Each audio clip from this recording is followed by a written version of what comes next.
major chords and power chords. That's all we need for a rock chord progression, isn't it? That is true, but let's dive a bit deeper. It's common knowledge that rock and blues are closely related to each other. So what chords do we primarily use in a blues progression? The 1, the 4 and the 5 chords? Very good, thank you. The key of A is a really rock friendly key.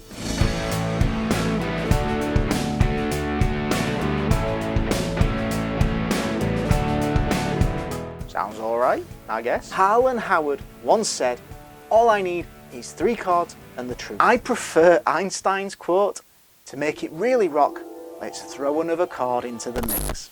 If we take our 1 chord, so in this case A major, and we go back a tone, so that's 2 frets, and we make a power chord or a major chord here, we now have a G major chord. And then you can put these chords together in whatever order you want to.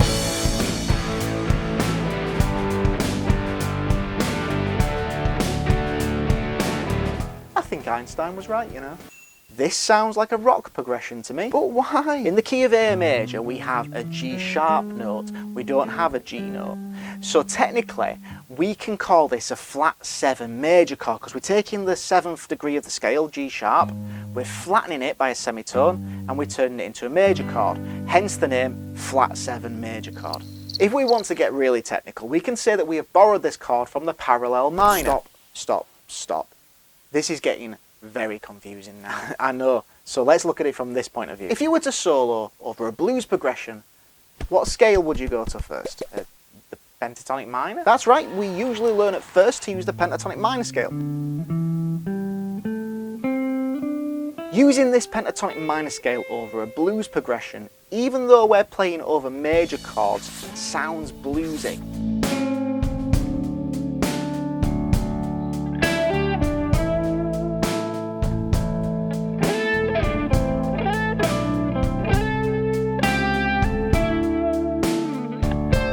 It's the same in rock music. Although we are mostly playing over major chords, the pentatonic minor scale gives us that characteristic classic rock sound.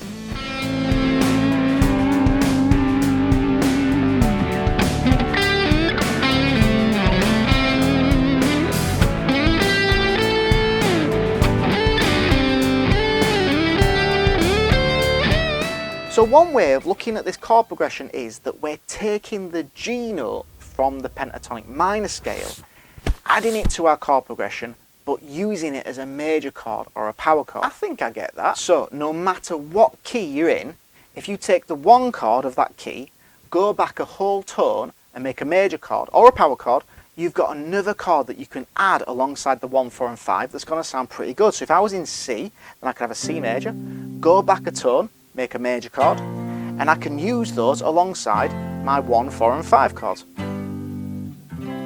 Okay, yeah, I understand that. But what if we take this idea to the next level? Well, you know what Einstein once said? To rock is to take it to the next level. The pentatonic minor scale is a 5-note scale, and we're already using 4 of these notes and using them as major chords. So let's take the last remaining note from the pentatonic scale, turn it into a major chord, and let's do what Einstein once said. Throw it into the mix. Do you think we should stop making up Einstein quotes now? Probably. Now we have the chords A major, C major, D major, E major, and G major to play around with.